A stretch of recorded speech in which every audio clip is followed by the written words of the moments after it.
Stop being jealous and insecure. 11 easy habits to stop feeling jealous, insecure, and stop comparing yourself to others by James Umber. Read by Paz Goldman. Chapter 1 Introduction.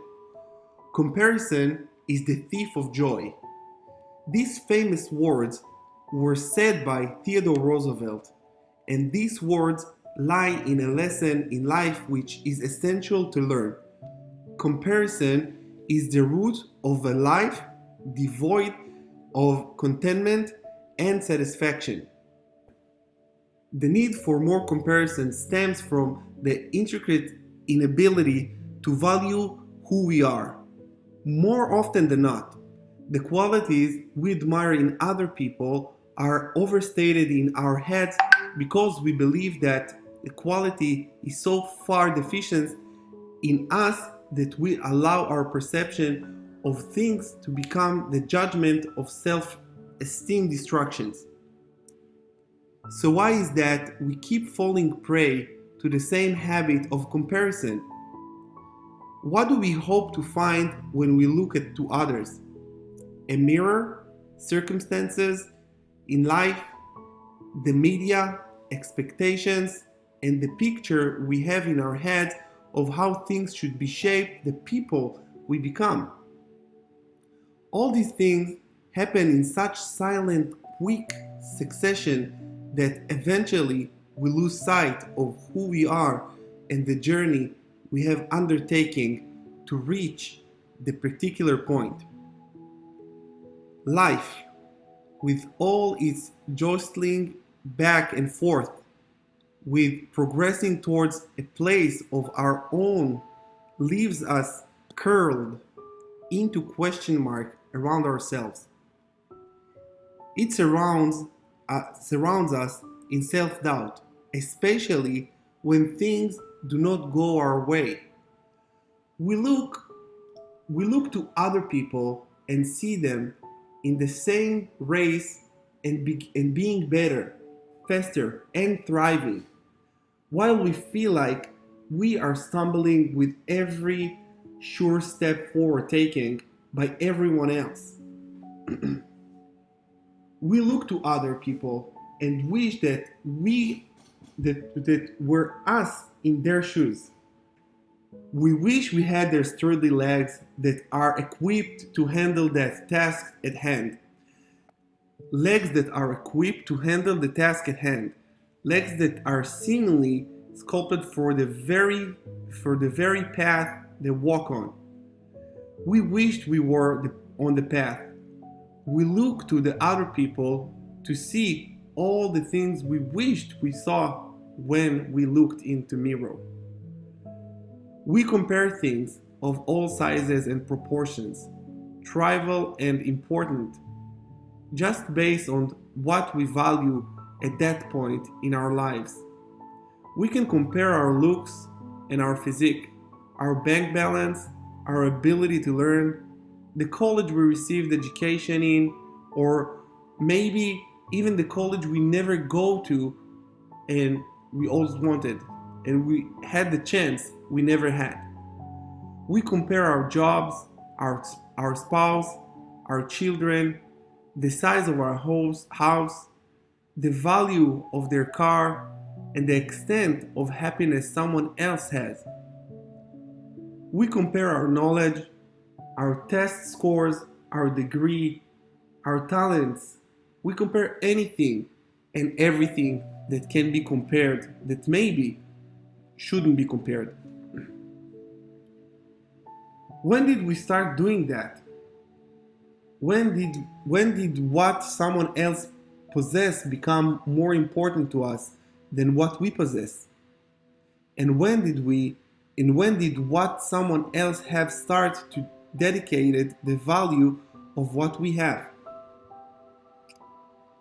When we were children, it would be about who had the better toy, who could climb the monkey bar fastest, whose dad was the coolest career at that day.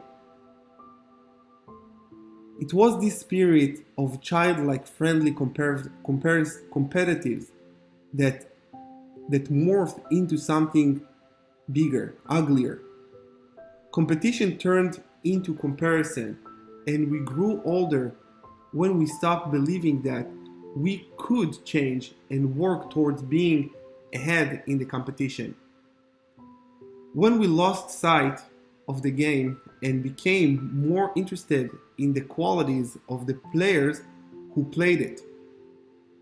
It is human nature to want more, to have more, to be the best, because all of these things, nature pride, and what is pride without having superiority over someone else, as C.S. Lewis so articulately stated. Pride gets no pleasure of having something only out of having more of it to the next man. It is the comparison that makes you proud, the pleasure of being above the rest. Once the element of competition is gone, pride is gone. And there is nothing wrong with wanting more so long as you do not lose sight of the reason why you wanted whatever it is at first. A certain degree of pride is required to cultivate sense of self-worth. But the sense of self-worth should be irrespective of other people and what they do. If you find that wanting to beat someone else is the sole reason why you want to achieve something, you have identified the problem. So, what does that mean? What does it mean for us? It means that each of us needs to identify with the niche that we have been given in our lives and the lives of others in order for us to live life filled with happiness and meaning. When we do this, we can give 100% and more in everything we do without being restricted by the resentments we put on ourselves by comparison. Unfortunately, comparison is somewhat instinctive to human nature because comparison is the best way to learn and to progress. In fact, it is comparison that has led to the many scientific discoveries. And one scientist would review the work of another and compare their own work so as to the essence of what changes could be brought for the benefit of the scientific. But it's important to differentiate between this kind of comparison and the type which most of us experience, which is a little more than jealousy. Most of the time. This sort of constructive comparison can be hard to come by, however. To stop comparing yourself to other people with the sole purpose of finding less faults in yourself it's an uphill climb, especially when doing this can be used as an excuse to not resolve all our deficiencies. With that being said, it is not impossible to be self-sufficient enough to use yourself as your sole competition is the greatest tool for personal growth and tool that anyone can master with the proper mindset. To do this, you must control your own chain of thoughts, which is actually a lot harder than it might sound. The end comparison that does not help in your development starts by identifying triggers that make you feel the need to compare yourself to others. A lot of the time, the trigger is how we deal with criticism. If someone else is appreciated more than us, it can make us feel like what we have is lacking, and then it can upset us and make us jealous. Both emotions are neither helpful in our progress towards our goals, nor in our personal growth. Another trigger can be the people you have surrounded yourself with. Identify all things that make you feel like you're not good enough or make you feel like someone else is better. Visualize all these things in your mind and put them in a room and lock the room. You cannot be reduced by them. It is after you does this that you can begin to follow the steps in this book to stop comparing yourself to others. Chapter 2: Looking Beyond Imperfections. Today, everyone is a critic, and we are our own greatest critics. Chances are, more than half of the faults we see in ourselves are gone by unnoticed by other people. Since we alone are the people who spend most time with ourselves, we can dissect every part of ourselves and may have found potential faults in all of these areas. We have chopped ourselves down into so many pieces trying to figure out what to change to be better that we generally forget who we actually are, and we look to other people who appear to be comfortable in their own skin and assume that what we have is not good enough. We look at all of our idiosyncrasies and abnormalities when in fact these are the things that make us who we were, and they are the very things that shape us into the people who will best live our life and are actually very well equipped to be the lead characters in our own personal stories. The best story isn't one that has a perfect protagonist with no flaws in their character. In fact, the best novels that have won Booker Prizes and Hugo Awards are the ones where the characters are rebellious. So know that all of your flaws are making you a great story, and to be a good story, you have to learn to embrace your individuality and use them to combat all the circumstances life throws at you. While it may appear to you that someone is better looking or smarter than you, you have to realize that these things, in fact, most things, are relative to opinion. The way you look can be extremely attractive to one person and maybe not to someone else. The way you think might not work best in one course of your studies, but might help you be better at more practical aspects of your education. Your talents are unique, and when compared to arbitrary things, you might think undermine all the great things that make you unique.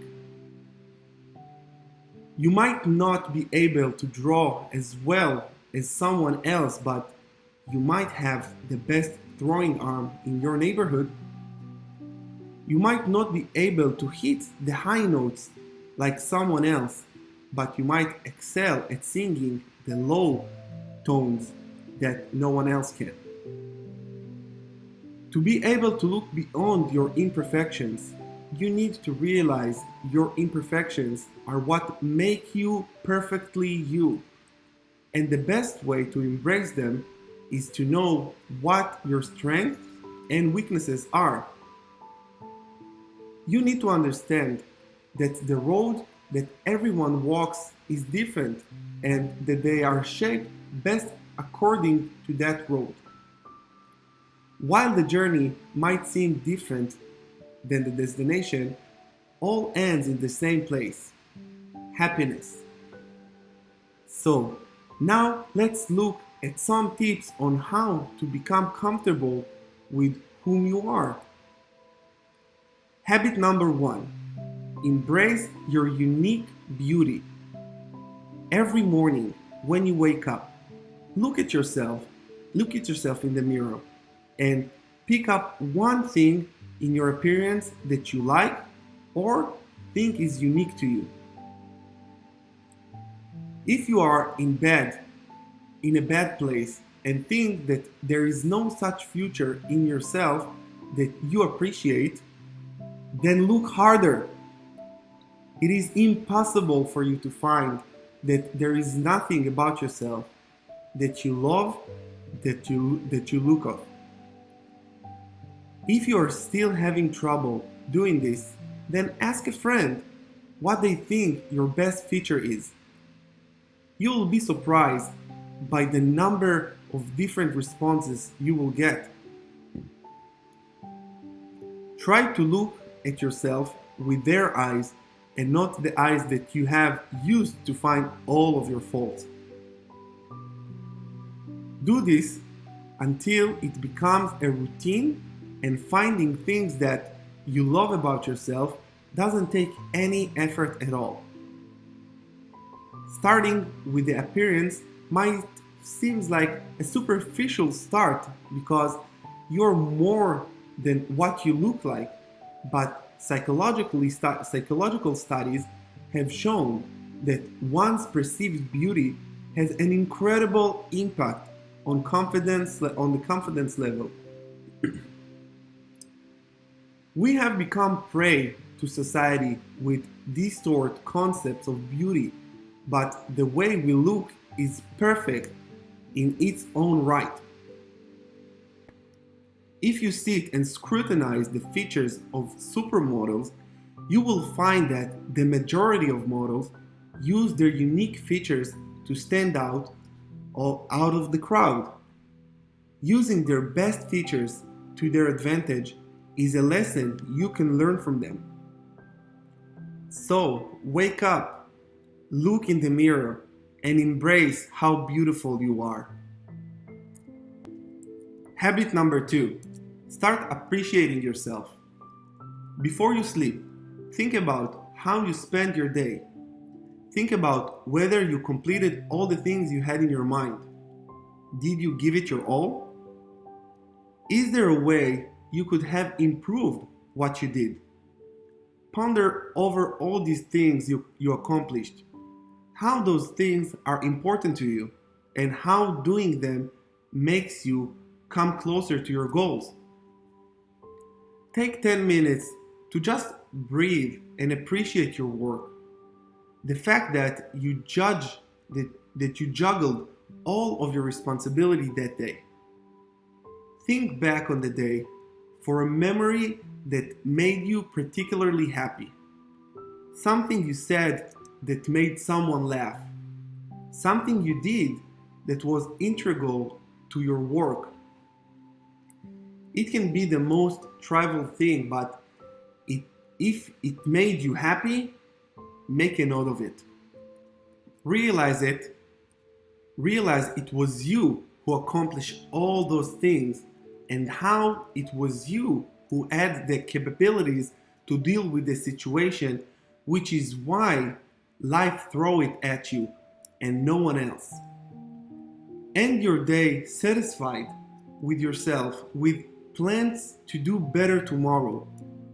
For actual progress, write these achievements down in a journal so you can go back to them on bad days where you feel like you're incapable of doing things.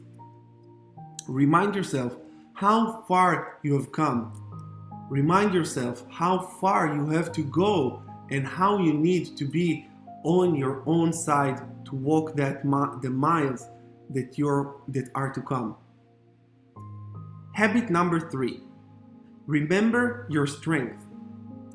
A part of embracing your imperfections is to understand not only your strength, but also your weaknesses and how you can use them to your benefit. For example, if your memory isn't as good as your analytical skills, you can use a particular practical application of the analyst of material you are studying to improve your memory by association. Identify your weaknesses.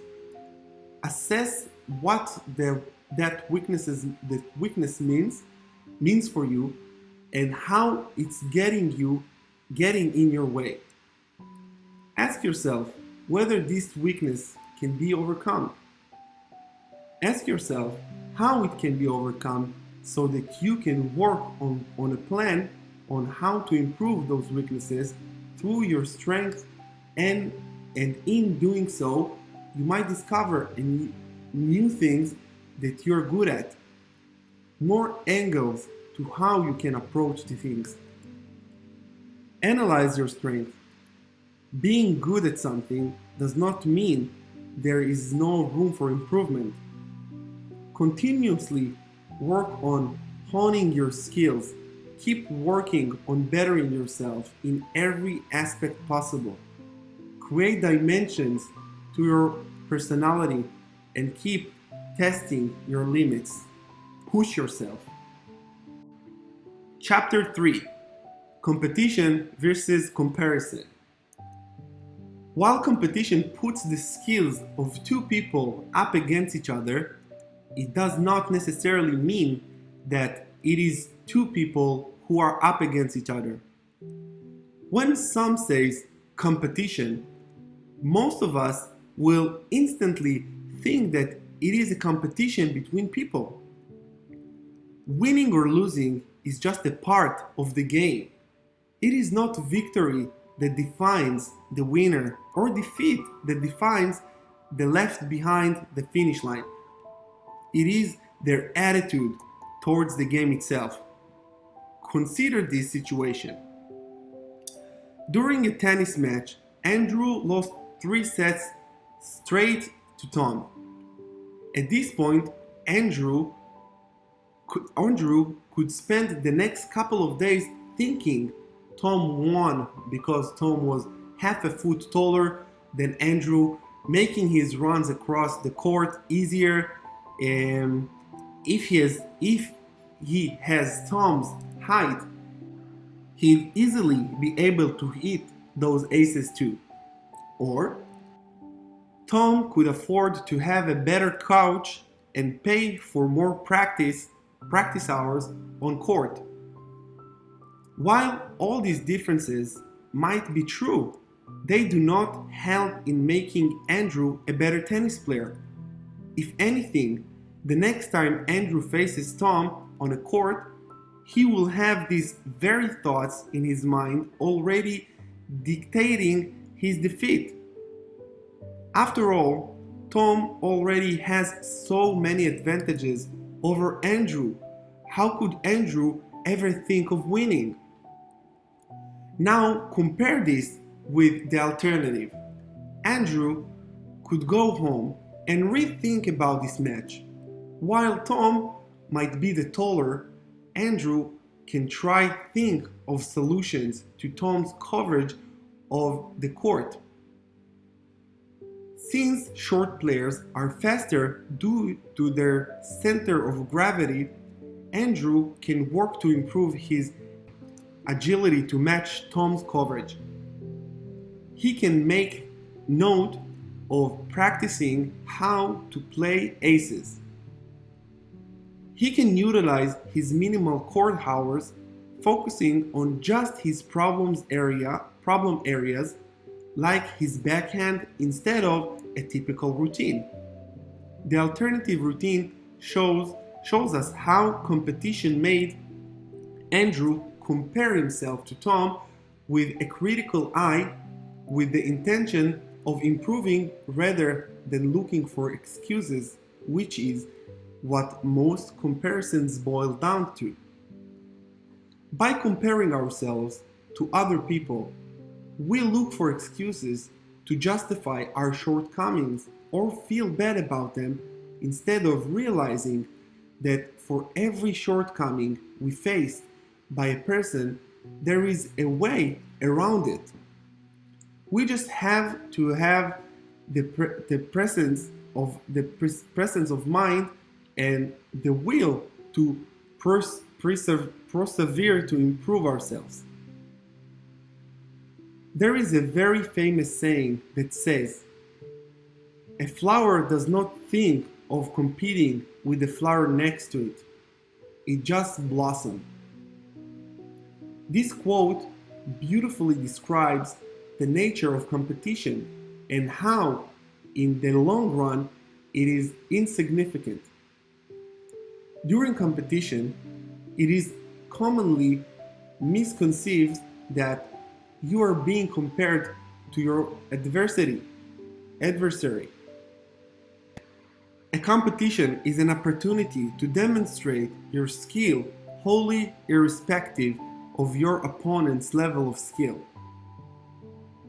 A good player will morph his skill in order to demonstrate his capabilities, which does not necessarily mean that in doing so he is proving that his opponent's skill is below his. It may sound like a cliche, but during a competition, all you can do is give your best, and it should be all that matters at the end of the day. By making competitions a medium of comparison against another person, you will find reasons to tell yourself you are not able to do the things that you want to do when the other person can. This leads to a decrease in morale and decrease in one's surety in oneself. It also decreases the room for improvement. The only person you should ever competing and comparing yourself to is how you were previously. Does it matter if you are ahead of the race but progressing at a slower pace than one we were previously at? What is more important, being better than someone else or being better than who you were before? If the other person did not have all the qualities you criticize yourself about, would you feel better? Surely, it doesn't matter because it does not actually affect your qualities in any way. Because even now, deep down in your mind, you know that if you really wanted to change for the better, you can. And you will. You just have to be more aware of your thoughts. Know the difference between competition and comparison. A competition gives you a platform to show your skills at their finest, while comparison puts your skills up against others and limits the potential that you can deliver. Habit number 4. Motto to live by. Keep your mind on the game and not on the player. That should be the motto of your actions. In every aspect of your life, you must focus on how much you are delivering and not concentrating on what other people are doing. This can be done through mindfulness. If you'll find yourself behind the pack and realize that it is bothering you, think about how you can improve your performance and not about why other people are doing better than you. The answer to this question should not revolve around the other person's natural ability or how he is better than you in some respect, or focus on how you are incapable of doing better. The answer should be a logical study of your shortcomings such that improvement opportunities present themselves. Chapter number 4. The art of being grateful. Count your blessings. Three words are thrown around often in a world of increasingly more demanding. We have started focusing so much on all of the things we do not have that we tend to ignore of all the things we do have. Social media plays a great hand in this. Through platforms like Facebook, Instagram, and all the numerous websites that people use to parade their lives, we see all the good aspects of everyone else's life and start to think that our lives are devoid of all the glamour that other people's lives have, which is entirely untrue. We only see one aspect of other person's life. We compare their happiest moments with our flatline's life and immediately jump to conclusions about our own lives and the people we are. Research today has shown that social media helps to promote depression in a big way. Steve articulately described this phenomenon of comparison with the following words. The reason we struggle with insecurity is because we compare our behind the scenes with everyone highlights reel. Everyone's life has different pace, and though some of us might start off together at some point, it does not necessarily mean we share the same pace because everyone has different priorities and their lives are changed accordingly. It's not necessary that every phase of life is experienced equally for everyone. That is not to say that you will not enjoy your moments of success. You will have to be patient. Until that time, just keep looking at the good that you do have in your life. If you are going to be miserable waiting for the door to unlock with your back against the room, you will find that you have missed out on all the amazing things that are hidden away within the room that you are currently in. Then, when you get to the next room, you will just do the same thing again. That's no way to live your life. You should be grateful for all that you have and everything you have earned. By being grateful, you increase the value you give to yourself and find worth within your own belongings.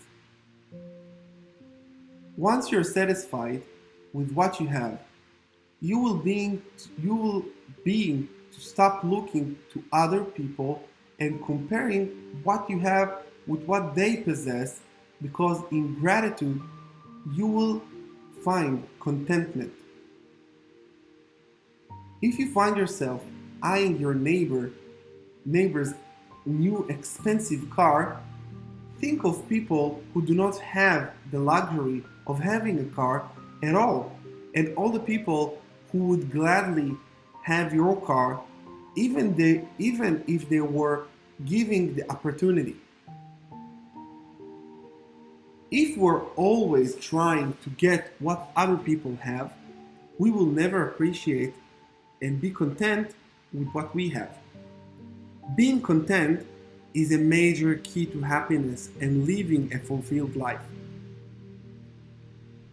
There are plenty of people who would give anything to be in your situation.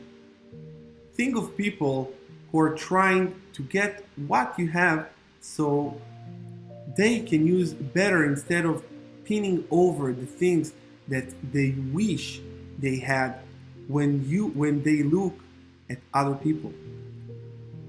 By being grateful, You create opportunities for yourself because you recognize all that you have been given. In this recognition, you will realize the different ways you can use the things you do have to your advantage. So, where does your journey of gratefulness begin? Habit 5. Focus less on yourself. The journey of gratefulness begins outside of yourself. If you start to focus more on the things that you bring to the table, you will begin to be less aware of the things that are missing from the table. In fact, if you focus on all the things that need to change in your surroundings, you will become that change. You will find that the things in your life that once bothered you will become less bothersome. Unwittingly, you yourself provide the solution to all the things you find lacking in your life. Habit number 6. Be mindful. It is not what you have that change your life.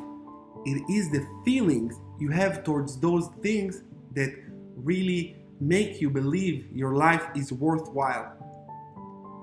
You might think that if you had what another person possesses, you would be happier. But who is to say you would not compare that very same quality with the third person's once you have acquired it? Satisfaction doesn't stem from the material itself. It springs forth from the value we give it in our lives. It thrives on our mental ability to accept what we have and believing that it is enough. Studies have shown that the level of satisfaction in the same amongst of those who have a high standard of living in Japan and those who are impoverished in India, proving that it isn't what your hands hold, but what you think you hold in your hands that is actually matter. Habit number 7. Get to writing. Often enough, it's easy to forget all the good things that we have in our lives, which is why it is recommended to keep a journal that help us account for the happy events that take place in our lives between the heavy times we so vividly remember. Make a habit of writing in this journal every day. Before going to bed or starting your day, times when you are the most relaxed, think about things you have in your life that you have. Think of all the small things that you have that you might overlook because they are so ordinary but are blessings in their own right. For example, the fact that you have food in your fridge every time you open it. The fact that you can choose what you want to eat. The right you have to say no. The ability to see. The ability to read. The ability to find beauty in ordinary things. These are small things that we have but give little importance to it because we are always chasing after something bigger and better, falsely assuming that they will give us contentment when happiness is right under our noses if we would just care to look. Habit number 8. Be positive. Try to look at difficulties in your life as a challenge rather than a storm trying to beat you down. Do not look at your shortcomings and deficiencies. Let them make you stronger by challenging yourself to find new ways to work with yourself around them. As the old saying goes, every cloud has a silver lining. When things do not go your way, do not assume that it is a downhill from that point on. A fork in the road does not necessarily mean that both roads do not end up at the same destination. Life is as difficult as you allow it to be. 5. Aiming the arrow. The key to not falling into the same old routine of comparing yourself to other people involves happening directions in your own life. A goal or a set goals can help you keep sight of the bigger picture. Habit number 9. Start setting goals. Goal setting is a fantastic habit to start implementing into your life. To set goals, you need to really think about not just what you want, but why you want it. If your goal is to have a nice car, really think about why you want the car. Is it because you personally feel it will improve your life for the better, or is this just because then you would have a better car than someone you know? So you really need to sit down and set and get to the bottom of what really desires you want out of life. Then you can work out the steps to get there and start setting goals. Set a realistic time limit for yourself to achieve that goal. Also, it's good to remember that time your goals may change slightly, and that's fine. So leave a bit room for movement. Why are goals important? Goals make you move forward. Goals are a good way of having a focus in your life. Without goals in life, you would be more or less meaningless. If have we something to concentrate our efforts towards, then we hone our skills accordingly. With goals, we also do not feel the need to look at other people as our inspiration so much, because goals are unique to every individual. Sure, there might be some common ground that you might share with people when it comes to your goals, which might provide room for comparison. But you would do well to remember that many people in the world aim for the same things, but because they differ in their cognitive mindset, they will never truly have the same goal as you do. Take sport, for example. You might have the same goal of getting into football team. You might have even want to play in the same position as them. But it's pointless to compare yourself to another person, because you do not know whether the qualities that you think give the other person an advantage will actually guarantee their success. Just as you have no sure idea that your qualities will either. But there is one thing that you can do. You can work hard. By having a goal, you are challenging yourself. And for this, you must believe in yourself. If you had to lie a bet on your skills against someone else's, it would be wiser to choose the route for yourself, because what you know about the other person is based purely on assumption. You know yourself, and that is your greatest weapon. In truth, your underconfidence might be masking your true abilities. Perhaps, and the other person, in truth, have the same level of skills, but you choose to think more highly of the other person than you do of yourself, because we tend to focus on our band position and compare them to other people's best attributes. While that can be a good thing and prevent you from being overconfident, it is not right.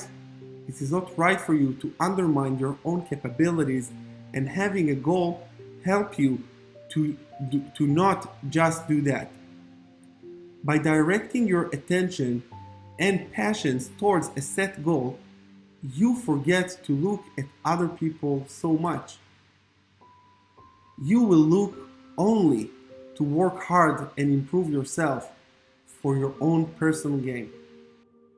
Your mind becomes focused on achieving, automatically working to improve different aspects of your personality that are required to face the demands of your goal. Breaking your goals down. It is easy to lose sight of one's goals sometimes when we are faced with roadblocks or when our aims are too high and they overwhelm us. In this case, circumstances breaking goals down into short-term goals help in keeping the bigger picture together. Sometimes our goals can be a large scale, which can become obscure in our heads. But if we put the pieces of the puzzle together little by little, a more definitive picture can be made. Having short-term goals also aids in boosting self-esteem by giving a sense of accomplishment. The better you help yourself, the less that you will feel the need to compare yourself to other people. Tell people about them. A great way of staying on course towards your goal is by telling people. By doing so, you feel more passionate about your aims and objectives, and also become duty bound to carry out your plans to reach your goals. Now that you have told people what you want to do, you are not only accountable for your words, but you will also find people who will help you work towards your goal and find them reminding you of the things you wanted to do. Remind yourself. Keep yourself surrounded by things that motivate you towards your objective. Keep track of how far you have come. Tell yourself that victory is not too far off. Tell yourself that life isn't just a race to the finish line without stumbling. It is more than that. It is the art of reaching the finish line at your own pace after falling down repeatedly and still getting up for more. You have to know why you're doing what you're doing so that you do not have to look at other people to find the reason. Chapter 6: Converting Jealousy into Inspiration. Jealousy is an empty emotion that feeds on our imagination and does not help in our personal growth. In fact, it does the opposite and actually stunts our growth and development. Being envious is a natural emotion, but how we handle the emotion makes all the difference. Feeling jealous can be crippling at times because it is one of those emotions that has the ability to completely wash clean our happiness. Jealousy focuses so much on what the other person has and what we lack in ourselves that eventually we begin to harbor negative feelings towards the people we envy and feel bitter towards ourselves for all the things we lack. So, how do you tackle jealousy now that you know how toxic it is for your life? Identify your emotions. Often, we do not acknowledge that the feeling we feel are jealousy. Perhaps initially it is not jealousy, but any feeling of comparison can undergo a metamorphosis into envy very quickly. Jealousy begins by comparison, where you find yourself looking more and more at what the other person has and becoming increasingly aware of how you do not have it. It could be a job, looks, money, a bigger car, etc. Perhaps you wanted all of these things and somehow you find that another person already has them and you feel like did nothing to deserve them or that you deserve them more. The moment these thoughts enter your head, know that the emotions you're feeling and your habit of comparison is taking you towards a dangerous road of jealousy and envy.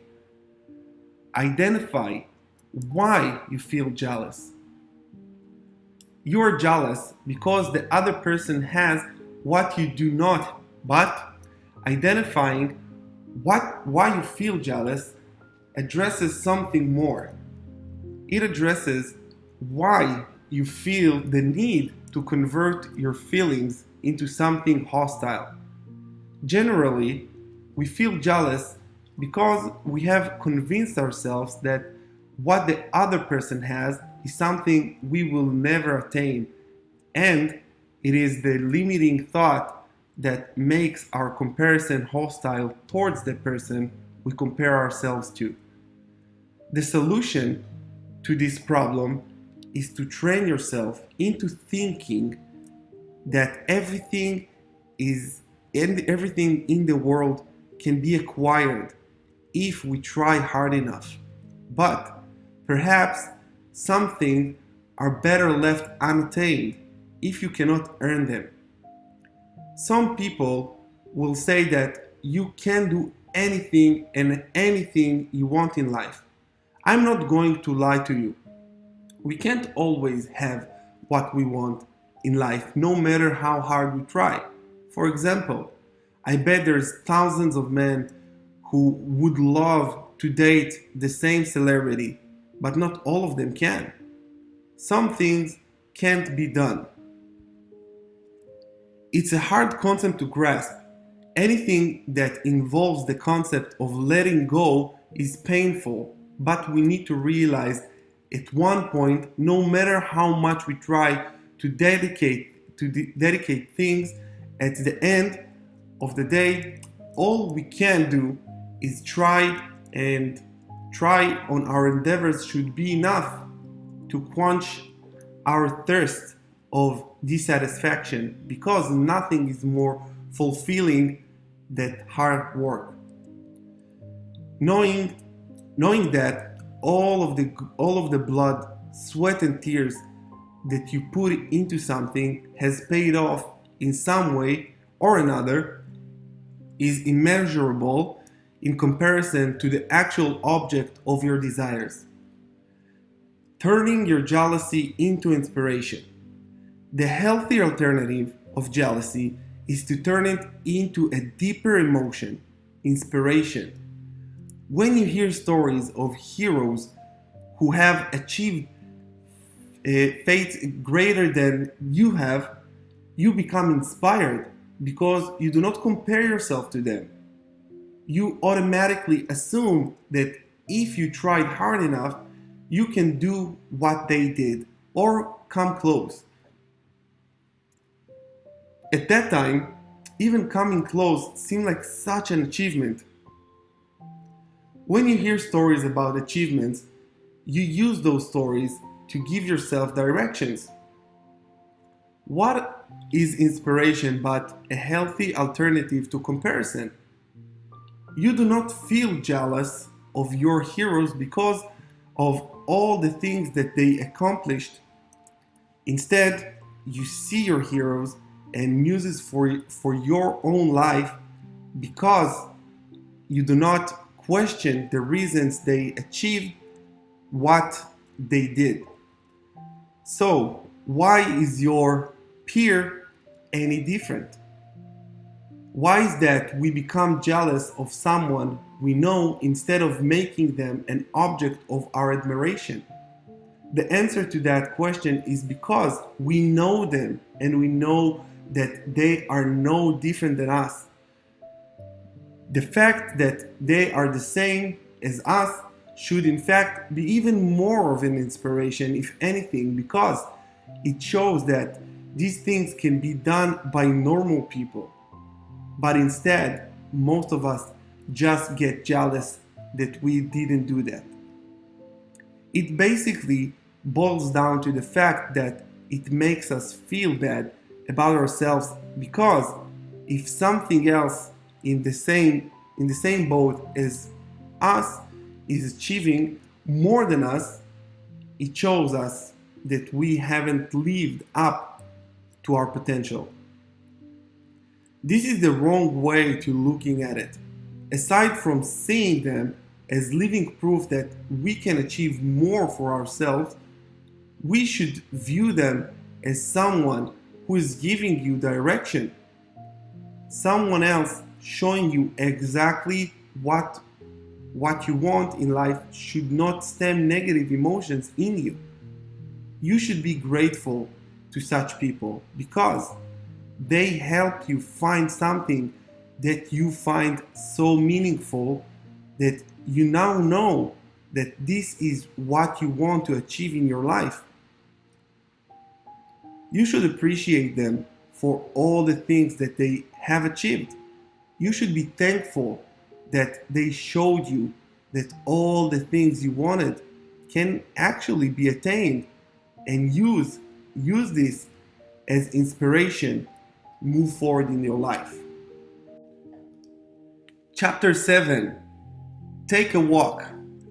A figurative walk and an actual one are both helpful in giving you a new perspective in your life. Let's start off by discussing the figurative walk that everyone should undertake. If a comparison is being made of all the good qualities you envy in other person's life, then you must also consider all the bad things that have occurred in their life. Every person has faced hardship. The cup of sorrow has been felt upon every pair of lips, and with each sip brought as its own from on angelicest relief. Instead of blindly comparing on aspects of your life with the other person's life, take the time to get to know the person who is the object of your jealousy. It will not only make it easier for you to make them an object of inspiration, it will also make you question whether the things you wish to acquire come with a price that you are willing to pay, or whether you think that the price is one that is not too high. Take a walk in someone else's shoes to try to understand why life has given them the qualities they possess as an arsenal against everything they're going to face. And once you find how beautifully everything falls into place, you will stop questioning why certain things were given to you in excess and some were relatively deficient. Each of us has a role to play in this world, and it's up to us how we choose to play the hand we are dealt with in order to best fulfill that role. Habit number 10. Go for walks. As for the topic of actually taking a walk, it is highly recommended that you take every opportunity in your busy schedule to accommodate a quiet walk. It is a gift that our evolutionary development has bestowed upon us. From a single cell, that was stationary to a multicellular machine capable of traveling great distance. Take a walk to gain perspective of your own life. Things are not as bad as you think they are. Breathe in the fresh air. Look towards the sky and know that there are countless others that reached out to the sky to realize their personal dreams. They would not have done so if they had restricted their dreams by comparing them to those of others, and know that if everyone great who achieved anything in this world stopped to think about how other people have more means to do all the things they themselves wish to do, you'd find that there would be no greatness in this world. Chapter 8. Trade your own path. Today, you are you that are truer than true. There is no one alive who is your than you. You are than you. You've got brains in your head. You've got feet in your shoes. You can steer yourself any direction you choose. Dr. Seuss. Habit 11. Start embracing your uniqueness. You should always keep in mind that each of us was born to be unique. This innate uniqueness is nature's grand survival tactic, because each individual can survive different conditions. We pass on all that we learn in our lives to our offsprings. You see, Mother Nature has bigger plans for you.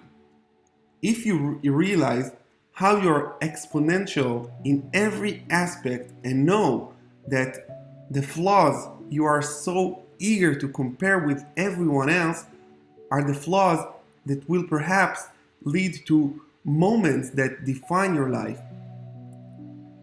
you can begin to focus on all of the grand events in your life still to come. Comparison is for the weak of resolve. Those who believe in themselves work with their weaknesses and their strength to define their lives. You are a perfect combination of imperfection that the more you begin to realize that you are your own yardstick, the sooner you will stop looking to others for a measure of how far you have come. So, go easy on yourself. Life is not stationary, and you are not stationary along with it. You will grow and mold into the person you want to be, and that person shouldn't be anyone other than yourself, for there are things that only you will experience, and someone will have to tell those tales, and you will be the only author who would be able to do them justice.